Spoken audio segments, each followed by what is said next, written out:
मंगलम पुंडरीकाक्षः मंगलाय तनोहर। नमस्ते पुंडरीकाक्ष नमस्ते पुरुषोत्तमम् नमस्ते सर्वलोकात्मन् नमस्ते चक्रणे। नमो ब्रह्मदेवाय संतहिताय जगदीताय कृष्णाय गोविंदाय नमो नमः। सर्वमंगल मांगल्ये शिवे सर्वार्थ साधके शरण्ये त्र्यंबके गौरी नारायणी नमोस्तुते। नारायणं नमस्कृतं नरं चैव नरोत्तमं देवीं सरस्वतीं व्यासं ततो जयवन्दे। भोलेनाथ भगवान की जय। नारायण विहार की जय। पवन सुत हनुमान की जय। उमापति महादेव की जय। जय जय सीताराम। सज्जनों उपस्थित जनों महानुभाव नगर निवासियों सत्संग प्रेमी आयु से श्रोतावृंद, लोकाचार के मुताबिक यदि अपार दुखद की बात है जो हमारे बेचन बाबू इस समाज से मुख मोड़ लिए हैं और बिछुड़ चुके हैं। जहाँ भगवान उसको बुला करके स्थान दिया हो,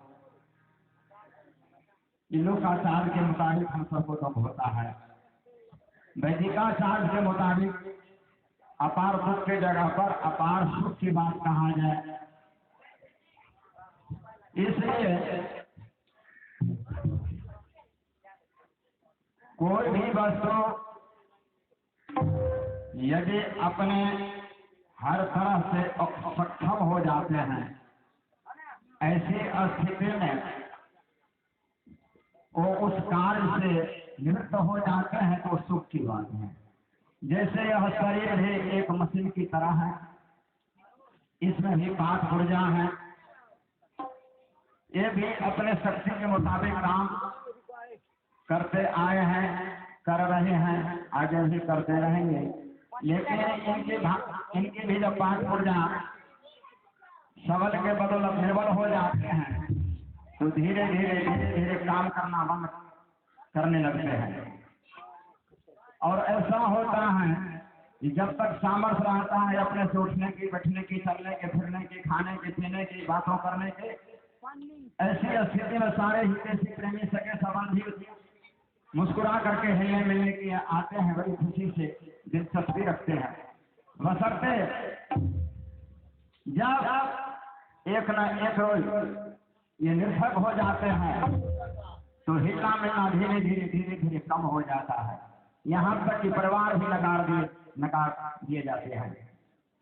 समय से भोजन मिलना, समय से स्नान करना, समय से किसी के साथ बात करना समस्या का एक व्यवधान हो जाता है। फिर भी भगवान की कृपा है, ऐसी स्थिति में वैदिकाचार के मुताबिक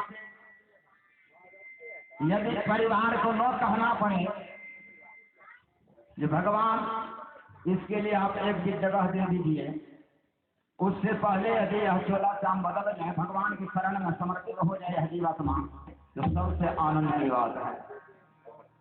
यदि परिवार को कहना पड़ता है, समाज को कहना पड़ता है, अपना आत्मा भी विकल होकर के प्रभु से बार बार अर्जी करते हैं कि भगवान मुझे आप अपने शरण में लगा लीजिए, बशर्ते बार बार आग्रह करने के बावजूद भी अगर भगवान शरण में नहीं लगाते हैं तो सारे परिवार भी दुखित हो जाते हैं, अपना तो दुखित रहते ही है। तो आइए ऐसी स्थिति में हम सब खुशहाली सो मानकर भगवान का नाम का गुणगान कर दें।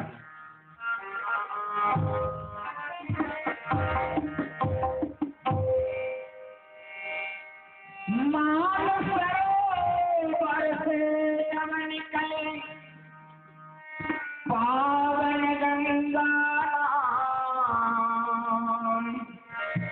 प्रेम लहर में मुख से निकले कीर्तन राधे श्याम।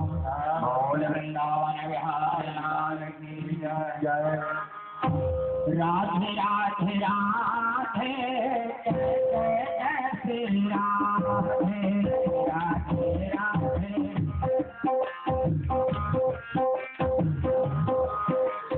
राधे राधे राधे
बोल भगवान में आप सब कल से ही भगवत कथा को श्रवण कर रहे थे। यह हम सब का अहोभाग्य है जो भगवत की कथा में हम सब सम्मिलित होकर के और बेचन बाबू के आत्मा दिवंगत आत्मा को शांति हेतु हम सब एकत्रित हुए। हम सब जब हंसी खुशी से बेचन बाबू के नाम का याद करते हैं तो भरोसा है जो जरूर उसको भी आनंद मिलते होंगे और हम सबों के हंसी खुशी का उपहार स्वयं भगवान ही प्रशंसा करते होंगे। तो आइए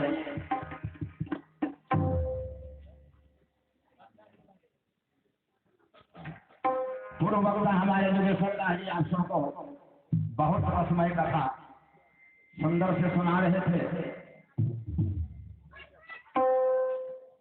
शायद हमसे उम्र भी अधिक है, बुजुर्ग भी हैं, ऐसे योगेश्वर बाबू के हम आभारी हैं क्योंकि उनका मधुर वाणी से सबको प्रभावित और लाभान्वित हो रहे थे। भगवान की सेवा में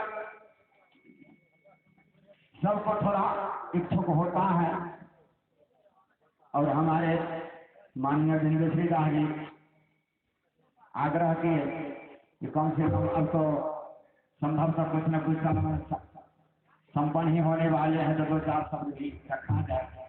तो हम भी अपने आप को बड़े भाग्य माने, इसलिए भगवान के भजन में सम्मिलित होना सबों का बस का बात नहीं होता है। तो आइए हमारे प्रवक्ता योगेश्वर दास जी आप सबको राम वनवास की कथा को सुना रहे थे। हम उससे थोड़ा आगे बढ़ जाते हैं। जब भगवान सबरी के आश्रम को पार किए तो सबरी जी से पूछे गए ये भामनी हमारे आपके बीच में जो प्रस्ताव हो चुकी है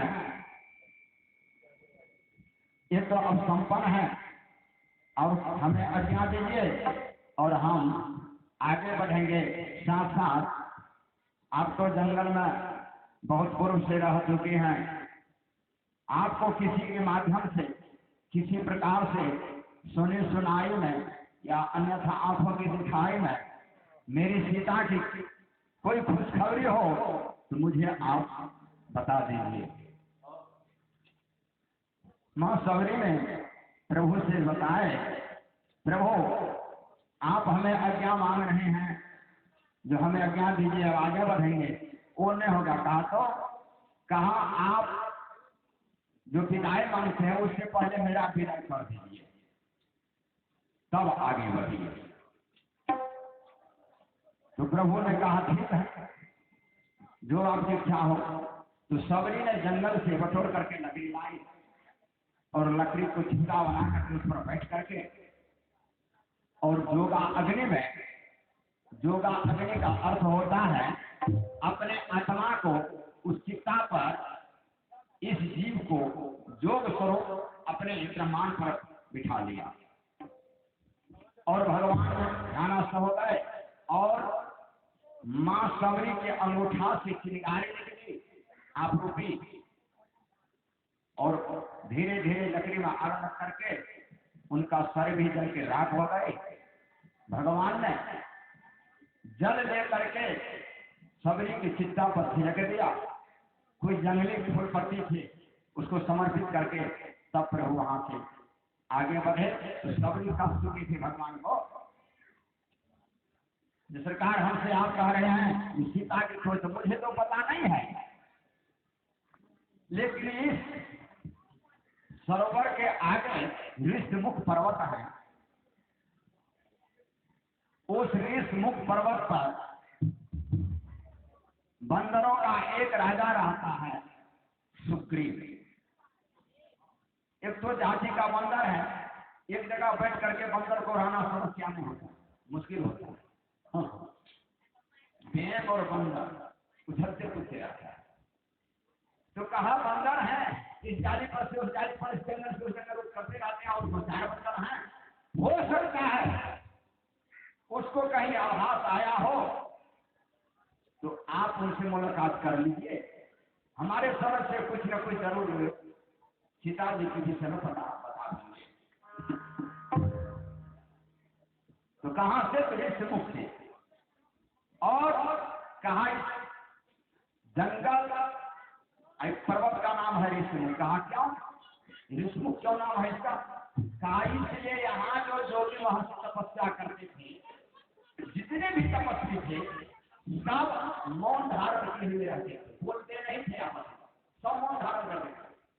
मुंह यानी आवाज को जो बंद कर दिया था, बंद करके भजन करते थे, इसीलिए इस पर्वत का नाम पड़ गया ऋषमुख, यानी ऋषियों का मौन धारण करना, इसीलिए इसका नाम रहा ऋषमुख। कहा इससे आगे कहा प्रवर्तनशील। प्रवर्तनशील का अर्थ कहा यहाँ रोज कुछ न कुछ बारिश होने करता, कभी भी बारिश से मिला नहीं रहते, बारिश होना जरूरी है, इसलिए इसका नाम है प्रवर्तन। इसके बाद पंपा, वहां जो है पंपा सर क्या हो बढ़ाई, पंपा से जाओ रे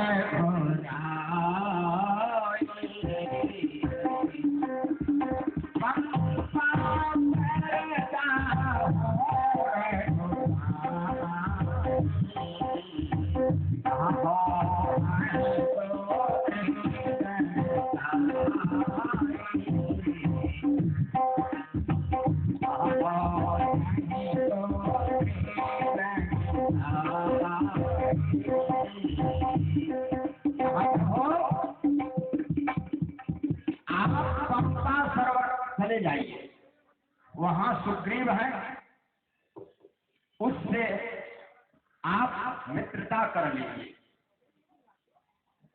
तो भगवान ने कहा ओ बंदर, हम मनुष्य दोनों में मित्रता कैसे होगी और मित्रता करने से हमें लाभ क्या मिलेगा? सबरी बताए कहीं सुने नाथ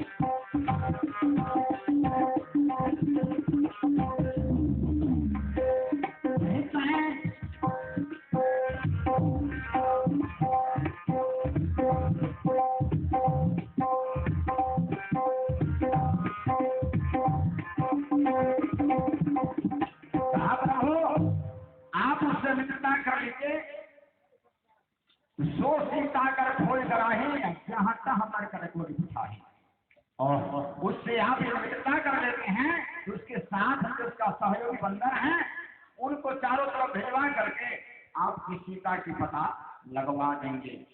ऐसा कह करके सबरी तो अपने चोला चाम को बदल दे और प्रभु के धाम से ले ले। प्रभु भी वहां से उसको सारे पुष्पांजलि देते हुए आगे को बढ़े। दोनों भाई के कांख में धनुष प्रमाण थे, राम और लक्ष्मण के कांख में। और उसी पंपासर के सरोवर के सामने होकर के रास्ते से गुजर रहे थे धीरे धीरे। तब तक का सुग्रीव का अनायास नजर पड़ गया दोनों भाई के ऊपर। बहुत जल्दी में हनुमान जी को बुलाए, कहा हनुमान अरे यहाँ देखते हैं दो राजकुमार धनुष्मान लेकर के घूम रहे हैं, हो सकता है बाली कहीं मेरे मारने के लिए तो दो युवकों ने नियुक्त कर दिया है, इसका अब पता तो लगाइए। अब रही बात, जो बाली सुग्रीव को मारने के लिए जब तैयार था और किष्किंधा अब पंपासर थोड़ा दूरी पर था तो बाली वहां नहीं आ सकते थे। कहते हैं हमारे शास्त्र बताते हैं जो एक समय में बाली दुंदुभी नाम का एक राक्षस था, उन्होंने बाली को जाकर के लड़ने के लिए युद्ध के लिए ललकारा और बाली ने उसके ऊपर हवा बोला और झपट के पकड़ लिया और दोनों पैर को पकड़ करके ऐसे करके चीर दिया और घुमा करके फेंक दिया। तो मतंग ऋषि के आश्रम में चिरा हुआ लाश जो था गिर गया, लोहू से उनका आश्रम चारों तरफ बिखर गया। जब मतंग ऋषि का ध्यान छोड़ा तो देखा इर्द गिर्द में लोहुआ लहान है और एक मरी हुई लाश भी पड़ी है। मतंग ऋषि को अपने आप अंदर से गुस्सा आया और रोष में आकर के उन्होंने श्राप दे दिया, यह कर्तव्य जो भी किया हो, मेरे आश्रम को जो अपवित्र किया है वो यदि यहाँ आवेगा उसका प्रमाण फट जाएगा, वो मर जाएगा। इसी भय से बाली वहां पर नहीं आते थे। तो हनुमान जी को सुग्रीव ने कहा तुम जाकर के देखो, अगर तुमको पता लग जाए जो बाली ही इन दोनों युवक को भेजा है मेरे मारने के लिए, तो तुम बोलना नहीं, आंख से इशारा करना, मैं समझ जाऊंगा और बहुत जल्दी मैं इस पर्वत को छोड़ करके दूर निकल जाऊंगा।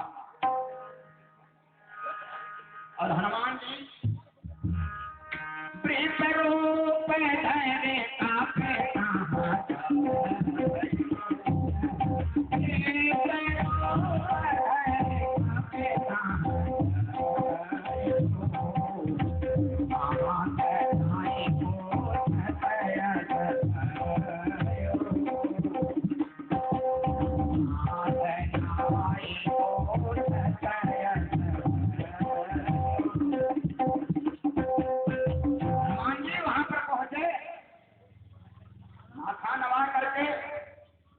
प्रणाम किया और पूछा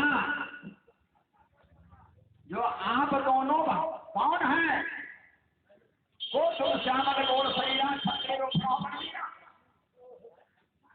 आप दोनों भाई, एक गोरा एक श्यामला, और पैर आपका इतना सुकोमल जो कमल की फूल को भी मार कर रहे हैं, और ये कटीली और करीली भूमि है।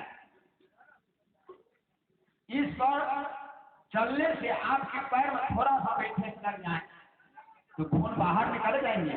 तो तुम श्यामल गोर शरीरा क्षत्रिय रूप, कठिन भूमि कोमल बलगामी कमल हे विष्णु स्वामी, आप इतने सुंदर चेहरा मेहरा लेकर के क्यों घूम रहे हैं? भगवान ने पूछा हमसे तो तुम बताए, पूछता है तो तुम कौन है? तो तुम कौन है? कहा मैं कोई ब्रह्मचारी हूं। तो कहा तुम यदि अपने को ब्रह्मचारी मानते हो तो मैं भी कोई राजकुमार हूं। कहा राजकुमार इधर, कहा वनवासी के रूप में, कहा शिकारी के रूप में बनाए हो? नहीं, शिकारी नहीं, वनवासी। कहा ये धनुष्वान? कहा धनुष्वान सुरक्षा के लिए रखे हैं, जंगल में आए हैं पिताजी के आदेश से, और जंगल में नाना प्रकार का हिंसक जानवर रहता है, कहीं कभी आक्रमण कर दे तो निहत्था समझ करके वे मुझे अपने चंगुल में फंसा देंगे। उस बचाव के हेतु मैं ये धनुष्बाण को धारण किए हुए हैं। हनुमान जी चरण पर गिर पड़े, प्रणाम किए और भगवान से कहते हैं, मोर लाए मैं पोथा, मोर लाए मैं पोथा,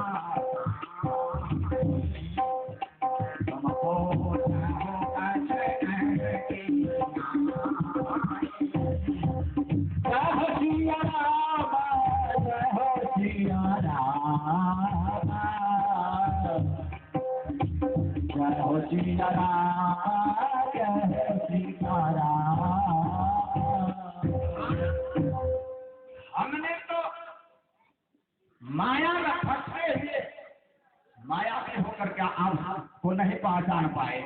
आप तो माया से विरक्त हैं, फिर मुझे क्यों भुला दिए।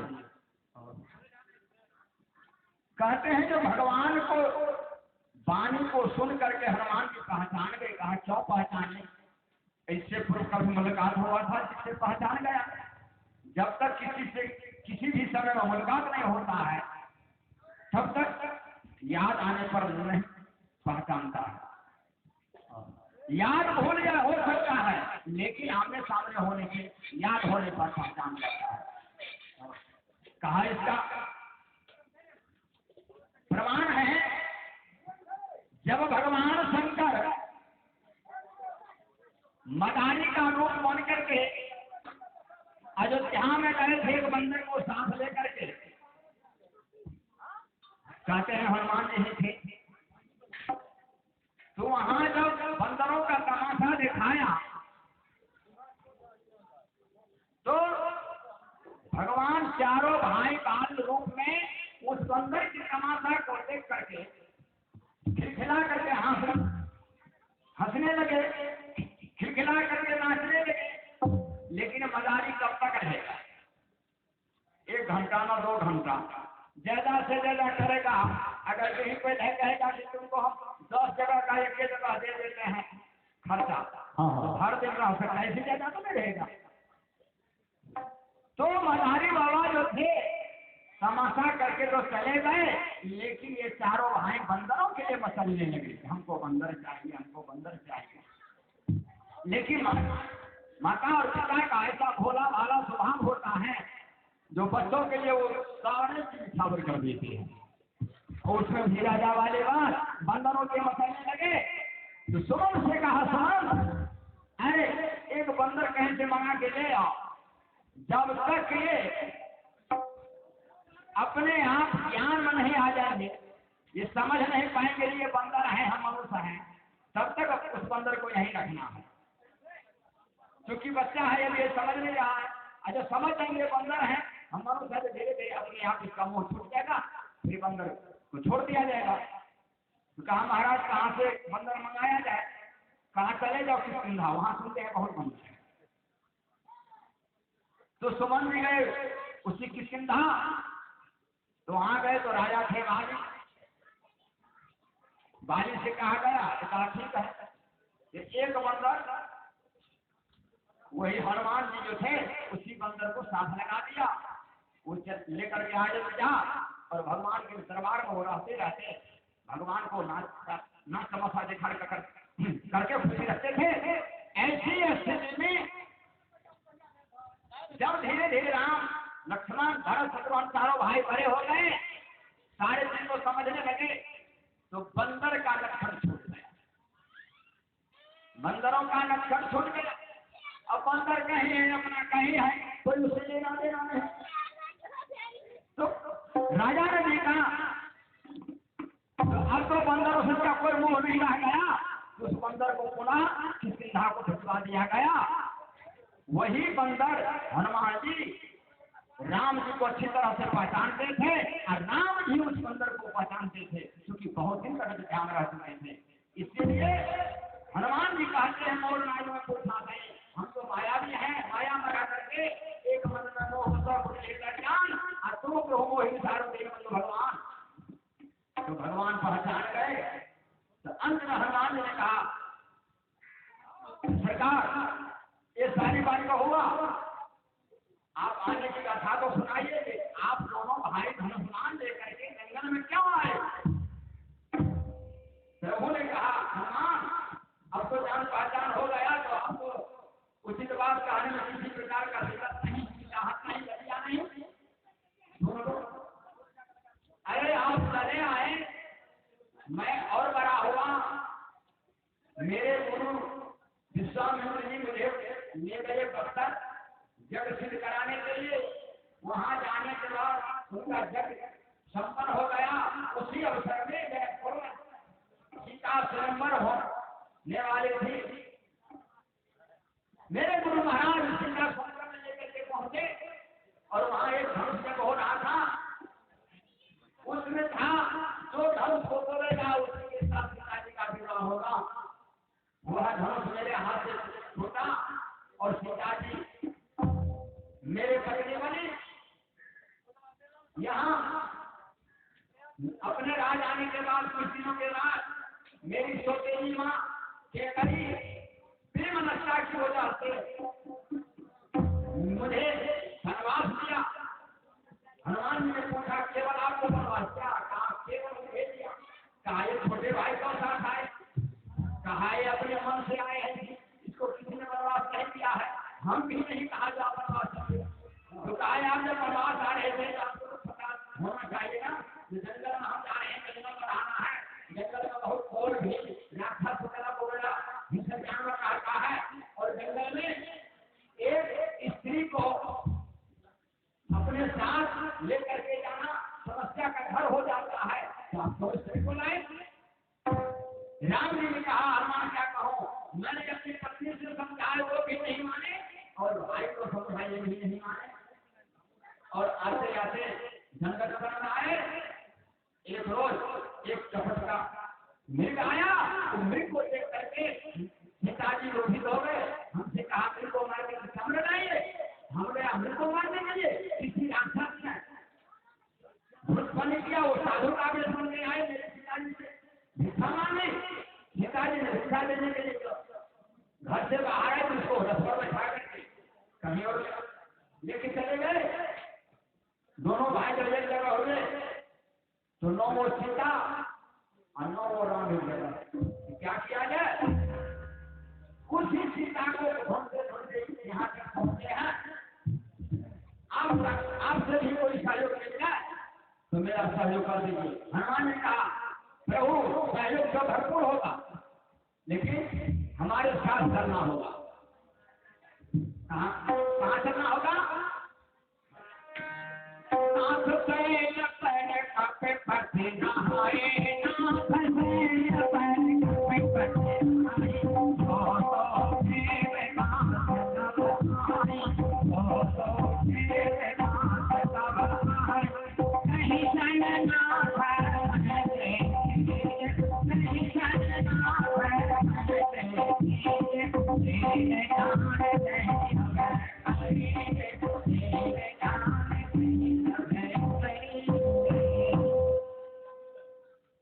इस पहाड़ की चोटी पर वानरों का राजा सुमिल रहता है। उससे यदि आप इंतजार कर लीजिए तो वो सीता का पता लगा देंगे। फिर वो हनुमान जी से बोला कहते हैं हनुमान आप कहते हुए वानरों के राजा हैं, अब मैं राजा का बेटा होने के नाते भी वनवासी है। एक धनिक गरीब से मित्रता नहीं लगाते हैं। अगर मित्रता कहीं लगाते हैं तो क्षण मात्र कोई स्वार्थ सिद्धि के लिए। अगर स्वार्थ सिद्धि हो गया तो एक गरीब भी बेचारे घर गया, अमीर भी अपने घर गया, उसका मित्रता टिकता नहीं है। आप कहते हो राजा है हम वनवासी, मेरे चलते क्यों हमारा प्रेम को निभाएंगे? हनुमान जी ने कहा सरकार अभी हमारे मास्टर साहब बता रहे थे समझी का याद, ये सम माने बराबर, अधि माने बुद्धि, यानी सम माने संबंध अधि माने बराबर, जो दोनों का रिश्तेदारी बराबर हो, जैसे एक तरफ से बेटी हो एक तरफ से बेटा हो, उसका संबंध बराबर है, कोई घर दूर रहने वाला नहीं है। तो कहा प्रभु दोनों का संबंध जो है वो सेम होने वाले, कहा सेम होने वाले हैं। कैसे? कहा जितना विपत्ति है वो है ठीक सेम यही विपत्ति है। कहा उसको क्या विपत्ति है? कहा प्रभु आपका पिता ने जंगल भेज दिया, उसका भाई ने जंगल भेज दिया। आपकी सीता का हर हाथी राक्षस ने कर लिया, उसकी स्त्री को उनका भाई ने कर लिया। वे भी जंगल बनाते हैं, अभी जंगल बनाते हैं, आप भी मारे मारे भटक रहे हैं, वे भी मारे मारे भटकते हैं, दोनों का सब बराबर है। तो कहा क्या करना चाहिए? कहा चला जाओ वहां। राम जी ने कहा हनुमान ठीक है, आज मैं नहीं जाऊंगा। कहा क्यों? कहा आज मैं बहुत थका हुआ हुआ, आज मुझे विश्राम करने दो। आप तुमने उसका पता बता दिया, मैं कल आऊंगा, आज मुझे विश्राम करने दो, मैं बहुत थका हुआ हूँ। हनुमान जी ने कहा सरकार आप थके हुए हैं, आपका दास थका हुआ नहीं है। तो कहा आप थका हुआ नहीं है तो मैं क्या करूं? कहा सरकार मेरे कंधे पर बैठ जाइए, दोनों भाई दोनों कंधे पर, मैं लेकर के चलूंगा। भगवान ने कहा तुम्हारा मानवीय स्वभाव है, तुम छलांग मारोगे जाली से उस जाली पर मैं गिर जाऊंगा। कहा ऐसा नहीं होगा, ऐसा नहीं होगा, आप नहीं गिरिएगा। हाँ निर्भीक होकर खोटे बैठ जाइए। तो राम जी को भी जरूरत था, सोचा हम अपने मर्जी से कर जाएंगे तो मेरा फूट होगा कि नहीं होगा। ये बीच में बेचारे मध्यस्थता करने को तैयार हैं, तो हमको भी अच्छा बहाना है। ये तो नहीं कहेगा जो आप अपनी तरफ से हमारे यहाँ आए थे, तो चलो भाई ठीक है। तो राम जी दाएं कंधे पर बैठे, लखनलाल जी बाएं कंधे पर बैठे। जब चलने लगे तो दोनों भाई घूमने लगे इधर। भगवान ने कहा हनुमान क्या कर रहे हो?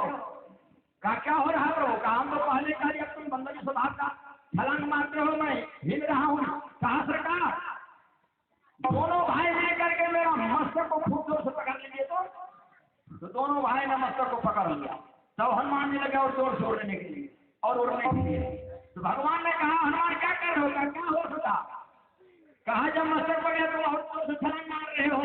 कहा प्रभु इतना बात समझिए, जिसके मस्तक पर आप दो भाई का हाथ पड़ गया वो कभी गिरने वाला नहीं है।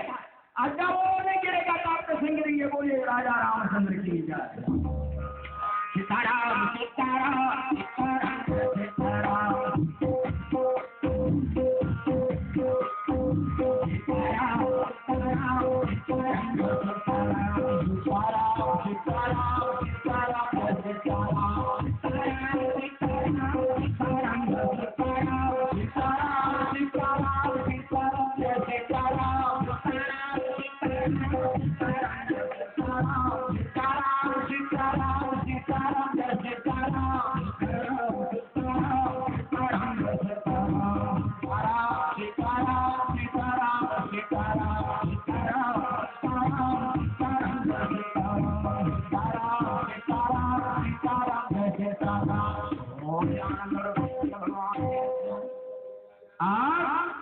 हनुमान जी चले गए सुग्रीव जी के पास।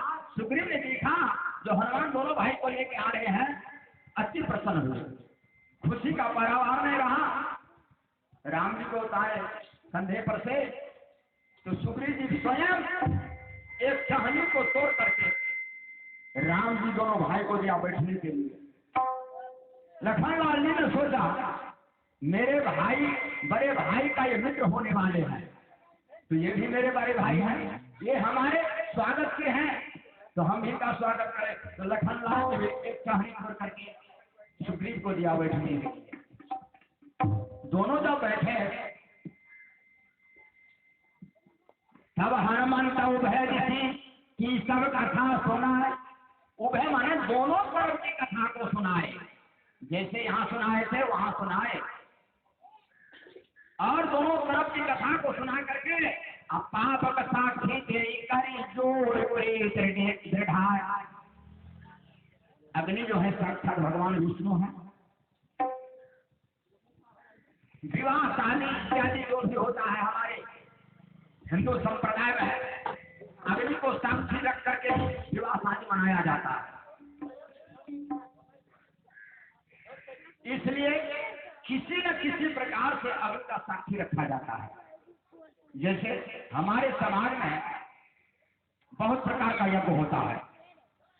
एक पल्ला प्रसाद हो, चौपहरा प्रसाद हो, अष्टयाम हो, भगत हो इत्यादि जो भी हो, जब भगवान के निमित्त यज्ञ प्रारंभ होता है वैसे स्थिति में अखंड दीप जलाना चाहिए।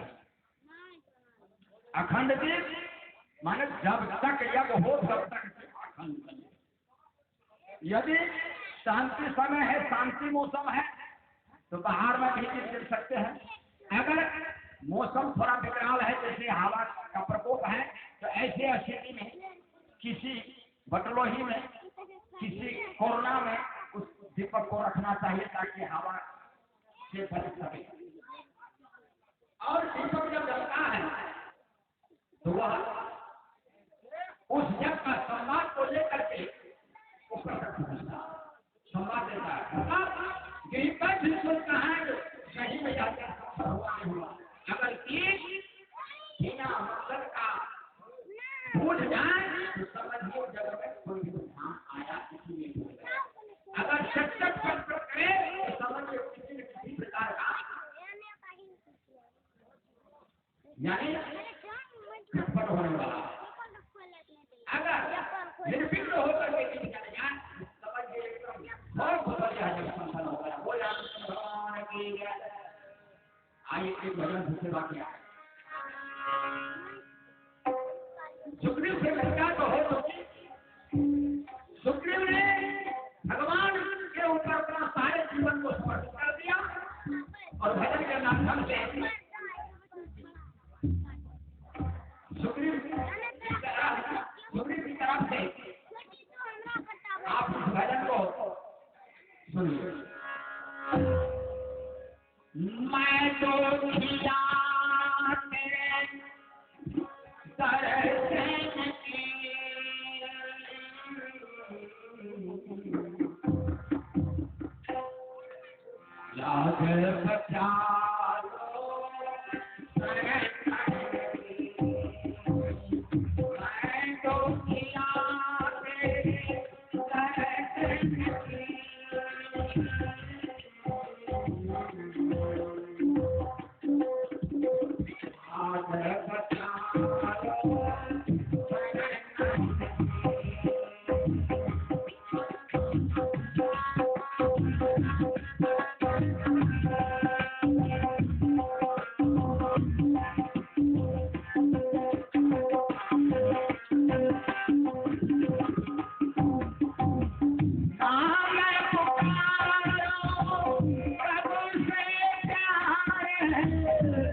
बचा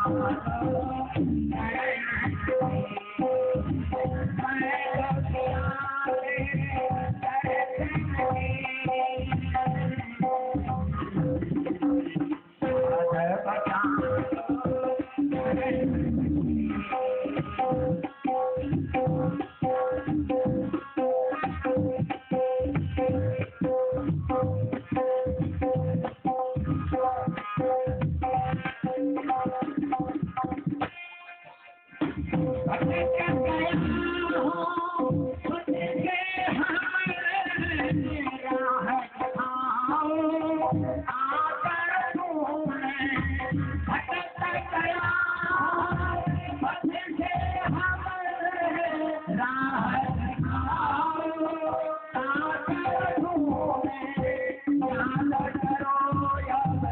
याद करो अब भगत याद बता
जब मिलानी भागे ना तो ठीके रहे ठीके खाली गुरु महाराज हाँ मरम में जो जाने जो बुझ गया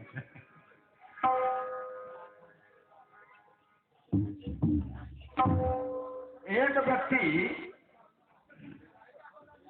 भगवत कथा में सुने ला सम्मिलित हो लेकिन सब दिन के कंजूस रहे कंजूस एक कंजूस है कंजूस होगा कंजर है एहन कंजूस रहे जो दान पूर्ण नहीं करे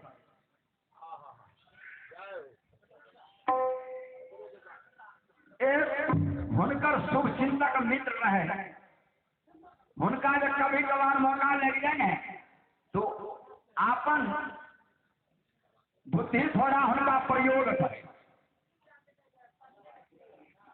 समझावे की कोशिश करेंगे। मित्र अरे यहाँ धन कमेलौ, बहुत सुंदर कैलौ, बालो बच्चा यहाँ के सुखी संपन्न है, अहो सुखी संपन्न पर रहे थे, लेकिन कुछ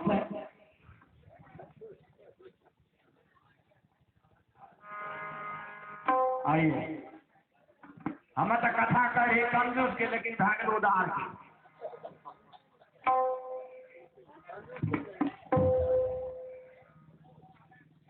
स्थानीय कमलेश्वरी दास जी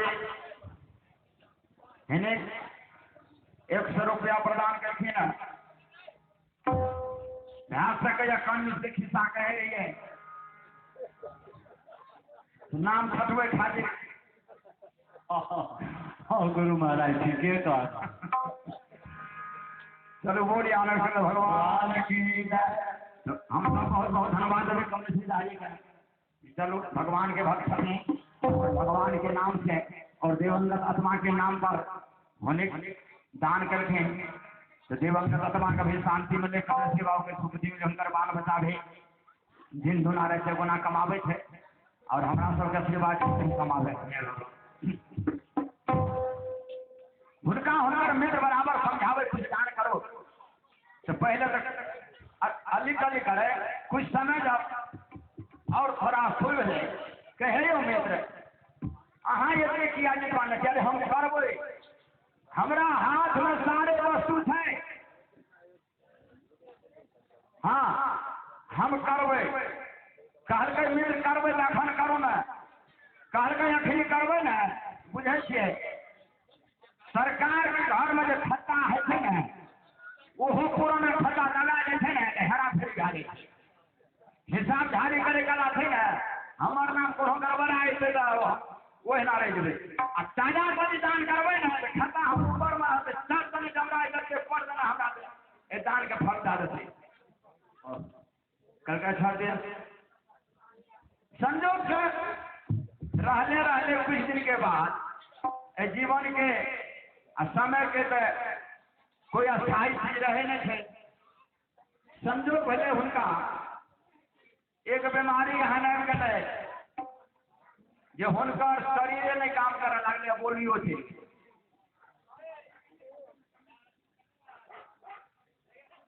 हितेशी प्रेमी सगे संबंधी कुटुंब कबीला सबका मालूम भेले धीरे धीरे जे अमुक बाबू जे रहथिन सुनै छियै रोगग्रस्त भए गेलै, उठे बैठे नहीं होइ छै, चलिए जरा भेंट मुलाकात क्या भी चिंतक के तैयार है थे कि कम से कम एक बेर भेंट का यार, दुख तो नहीं कोई दूर कर सके, लेकिन अपन अपन एक लोकाचार में व्यवस्था है आदान प्रदान की, कि कम से कम दुख में आबि जाए तो कुछ न कुछ मनसुआ है यहाँ फलनो अले फलनो अले फलनो अले सब हित रहने मुलाकात करे के बाद यार वो मित्र जो हुनकर बराबर समझावे रहे ओ यार तो लोग के भीड़ रहे हुनका भेले जे भीड़ में की कहबे, सबके चले देखिए आ तब कहबे तो सब तो धीरे धीरे चल गए। आ उस समय का फिर ही आवे के चक्कर में मित्र हुनकर बैठ रहा, तो जब बैठ रहा तो सब चल गया, तो हुनकर मित्र कहलकै हे ओ मित्र, अरे यहाँ के हम पहलो से कह रही कुछ दान क्या दिया, आबो तो कुछ करो। तो आप जो होने रोग से ग्रसित रह गला, वाणी नहीं मुख में, अंग में शक्ति नहीं, तो इच्छा भेले जे नहीं ठीके दोस्त कह रहे आबो कुछ क्या नहीं। होने के मकान जोड़ने रहती ना, वो मकान के देवाले में वो रुपया के घारा चप देने रहे। तो वो मित्र का हिनका तो पानी नहीं रहे, शरीरों में ताकत नहीं लगे, सही जना था हाथ का पकड़ के आना का हिला का मित्र के इशारा करे जाए में छह निकालो में से मित्र के दखल सुनल नहीं रहे, लागत नहीं समझ सकले हुनकर इशारा। बेटा के सब कुछ कह दे, बेटा का बुझल रहे हमारे बाबूजी धन रखल आ दोनों दोस्त मिलकर जो बात करे रहे तो वो बेटा अलग से सुने रहे या देखे रहे। तो हुनकर मित्र काल के हो बाबू ना बतैके ले नजदीक कल के हो तो हर पिताजी बार ना दबा तो सकिए ना इशारा कर रहा है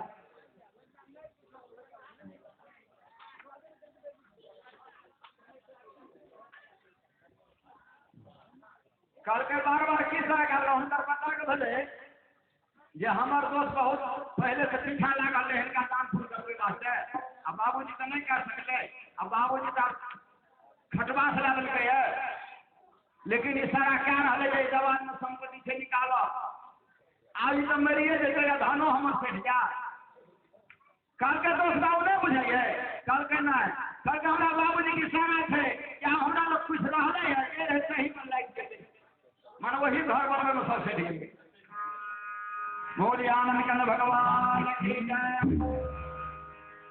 आइए एक भजन से सेवा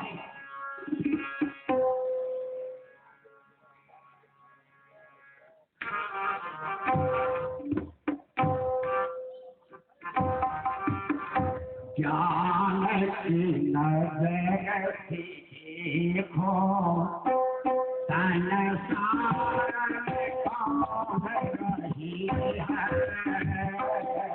ज्ञान की नजर देखो संसार कौन रही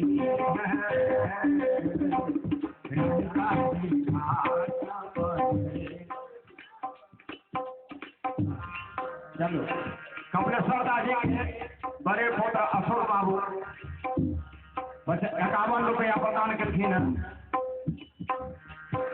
चलो दानी के पुत्र दानिये हो हिनकर तो नामो छी अशोक जे दोसर के शोक का हरण कर इहो तो शोके हरण हुए बोलिया भगवान की रंग राजा राजा भिखारी बने ज्ञान की देखो संसार में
कौन रही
भुवनेश्वर भाग धरहारा 51 रुपया से सेवा कलखी है सत्संग गोष्ठी में उनका बहुत बहुत धन्यवाद। एक तो धरहारा भगवान शंकर के मंदिर आ भुवनेश्वर नाथ महादेव से कते उड़ीसा भुवनेश्वर जिला छे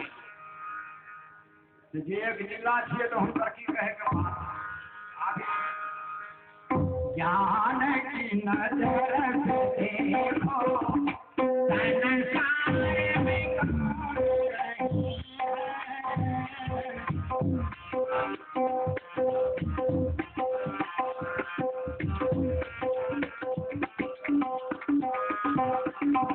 दुनिया है भूखी माया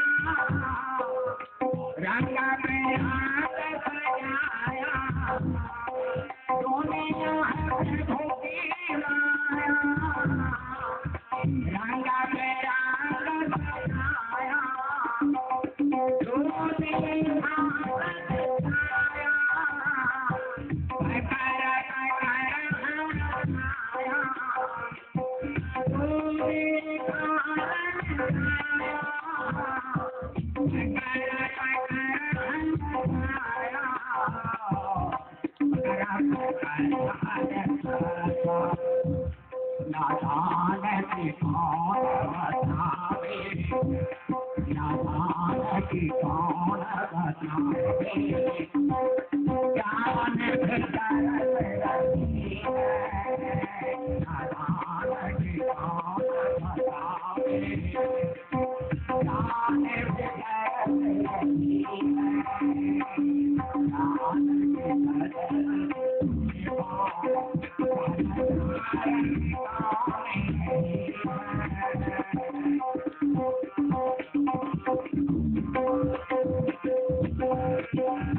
भगवान की जय।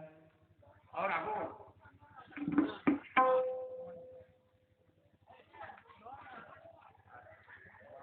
समदेव चौहान भैरव करते 21 रुपया प्रदान कर दी। जय भगवान जय श्री राम।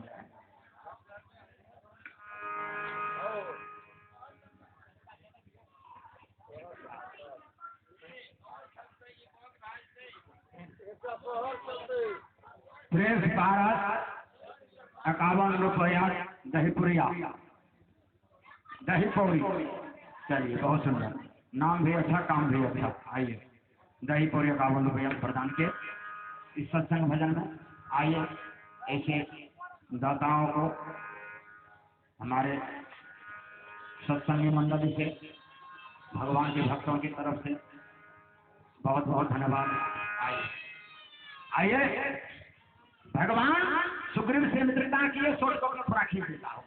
सुग्रीव से मित्रता किए तो भगवान श्री राम जी ने सुग्रीव से पूछा, मित्र अरे मित्रता तो हो चुकी है, आप अपनी कुछ गाथा कहिए कि आप राज छोड़ करके जंगल में क्यों हैं? सुग्रीव ने कहा, हे प्रभु हाँ हमारा नाम सुग्रीव, हमसे बड़े भाई का नाम बाली। दोनों भाई में इतने प्रेम था, इतने प्रेम था, प्रेम को कोई विलग नहीं कर पाया। तो भगवान ने कहा तो प्रेम कैसे विलग हो गया? गोस्वामी जी लिखा है, जय सरस्वती का देखा हो प्रेम किरीट भाले, विलग हो हिरस जाए कपट खटाए परत थोड़े, विलग हो हिरस जाए कपट खटाए परत थोड़े। दूध और पानी में कितना प्रेम है। जब दूध को चूल्हा पर चढ़ाया जाता है और नीचे से लकड़ी जला करके अग्नि का ताप देता है, तो दूध जब जलने लगता है तो अपने मित्र को देखता है जलते हुए, तो उबला करके दूध का मित्र पानी को देखता है जलते हुए, तो दूध उसको शांत मित्र का साथ देने के लिए इतने जो तूफान मारता है, जो उसका इच्छा होता है ऊपर होकर के मैं अग्नि को बुझा दूं ताकि मेरा मित्र का जान बच जाए। ये मित्रता है दूध और पानी का। दूसरा अर्थ, दूध और पानी में कितना मित्रता है? जो 9 किलो दूध में 1 किलो पानी दे दीजिए तो उतना दाम आ जाएगा। 1 किलो पानी का भी दाम दूध 1 किलो दाम में आ जाता है। ऐसे मित्र हैं जो विलग नहीं कर पाता है हम लोग आंख से। वैसे तो अकल गहरी खुल गई है तो वहां पर हाँ जंत्र लग गया है, लेकिन हम लोग आंख से उसको विलग नहीं कर पाते हैं। तो दूध और मित्रता की। तो सुग्रीव ने कहा भगवान से, विप्रभु यही हाल हुआ, एक मैं नाम का राक्षस और उसका बेटा माया भी अर्धराज द्वार पुकारा बाल विपुल शहर पारा धावा बाल देव सो भागा मैं पूरे लगा गिरव गुहा से पर सो जाए बाली मही कहा बताई पर खिस मोही एक मरवारा नहीं आवो तो जान सुमारा मास दिवस हारो खरारी चलो रुद्र धारो हमारी। सुग्रीव ने कहा प्रभु अर्धरात्रि यानी 12 बजे में निशब्दा हो जाता है गांव घर, सब अपनी अपनी जगह पर सो जाता है। उस स्वतंत्र रात्रि में वह मायावी आकर के दरवाजे पर ताल ठोकने लगा और बाली को ललकारने लगा। उनकी ललकार को बाली सहन न कर सका और उसके ऊपर धावा बोला। बाली का धमक को सुन करके वह मायावी बहुत जोर से भागा। जब भागा तो बाली पीछा किया। मैं सोचा रात्रि का समय है, मैं भी भाई के सहयोग के लिए उसका पीछा हो लिया। वो हमारा भी भागने गया, मेरा बड़े भाई इतना क्रोध के आवेश में आ गया कि अर्धरात्रि अंधेरी रात्रि में भी उसका पीछा नहीं छोड़ा और उसको रगड़ते आगे जो बढ़ा तो मायावी ने सोचा मेरा जान नहीं बचेगा। एक पहाड़ का गुफा मिला, उस सोचा जो अंधेरी रात्रि में नहीं जान पाएंगे, उस गुफा में घुस गया। लेकिन बाली देख लिया और पहाड़ में जब प्रवेश करने लगे तो हम भी भाई के पीछे जाने लगे। तो बाली ने मुड़ करके कहा सुग्रीव तुम अंदर मत जाओ। कहा भैया तुम अकेले जा रहे हो, मैं क्यों न जाऊं? कहा सुनो ये मायावी राक्षस है, हो सकता है यही सोच के यहाँ आया होगा जो ये दोनों भाई अगर अंदर जाएगा इधर से मुख को बंद करके और दोनों भाई को अंदर मार दूंगा। इसलिए भाई तुम गेट पर पहरा करो। अब मैं अंदर प्रवेश कर रहा हूँ। सुग्रीव ने कहा भैया मैं कब तक यहाँ पढ़ा कर हूँ। तो मेरे बड़े भाई ने कहा प्रभु जो परख तुमको ही एक पखवाड़ा, यानी 15 रोज का एक पख होता है, 15 रोज तुम मेरा इंतजार करना। तो सुग्रीव ने कहा प्रभु हमने कहा जो भैया यदि 15 रोज में नहीं आओगे तो, कहा यदि नहीं आऊंगा तो समझ लेना जो बाली मारा गया तो तुम चले जाना अपने राजधानी। तो भगवान ने कहा क्या हुआ। कहा सरकार उन्होंने एक पढ़वाने का समय दिया था, मैंने 1 महीना तक वहां इंतजार किया। भगवान का क्या हुआ, फिर क्या हुआ। कहा तो उस अंदर से रक्त का बहुत बवंडर निकला। उस रक्त बवंडर को देख करके मेरा विचार जो था अस्थायी न रह पाया, मेरा पति भ्रमित हो गया। मैं सोचा जो अब भैया को मार दिया है, राक्षस की राक्षस को मार दिया है भैया, हम कदमन में फंस गए। सोचे हो सकता है कहीं मेरे बड़े भाई को मार दिया होगा तो मुझे भी मार देगा। सरकार हमने एक बहुत बड़ा सिल्ला का चट्टान उस मुख पर रख दिया और वहां से भागा। जब तक वे चट्टान हटा करके बाहर आवेंगे तब तक मैं बहुत दूर निकल जाऊंगा। वहां से हम आए अपने राजधानी। हमारे समाज ने पूछा सुग्रीव आप आए, आपके बड़े भाई कहाँ है। हम सही में सबों को कहे जो मेरे बड़े भाई मारा गया। सबों ने सोचा जो राजा यदि मारा गया तो राज सिंहासन खाली कैसे रहेगा। तुम मुझे भाई के नाते राज सिंहासन पर बैठा करके मुझे राज तिलक कर दिया। भगवान पूछते हैं तब क्या हुआ। कहा तब जब मेरे बड़े भाई आए तो नाथ क्या कहा जाए, हमसे कुछ पूछताछ नहीं किया, हमारे अड़ोसी पड़ोसी ने किसी पूछताछ नहीं किया। बिना पूछे हुए हमको राजगद्दी पर बैठे हुए देख करके हृदय से इतना जलन उत्पन्न हुआ कि मुझे दुश्मन की भांति उन्होंने मारना शुरू किया।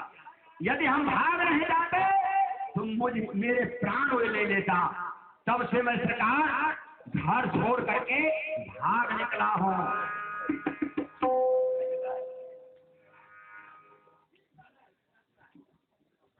ऐसे कि कैसे नीति पर फीकी लगे को अवसर के बाद अब फीकी पर नीति लगे जो विवाह की का समय सुहागन का। हाँ, अब होली तो उठ गई अपना समय, तो होली का कोनो मायने नहीं रहे कि ककरा की कहे देते ठाल जा देते, कर जा देते कि छोड़ जा देते कि रगड़ियो लागते, से सब है रहे पहले। आप तो सच्ची प्रथा उठ गई। तब एगो चीज है अखन जे विवाह में गाली गलौज के मायने नहीं है, क्या हो भाई है कहे के मकसद है सबके मन विचलित रह रहा है सत्संग की ओर अब नहीं है। सबके भगवान शासन गए, सबके मन जे से पर से उठेल गए। अब सब चाहे थे वो कर इंतजार।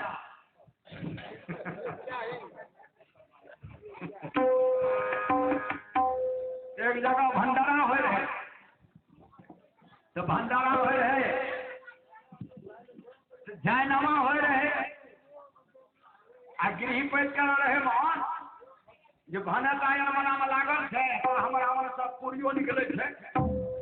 हाँ, पूरी के अभाव रहे तब पूरियो निकले थे। तो जयनामा जो मोहन जी कहे रहे ना कान लया का आ तनिया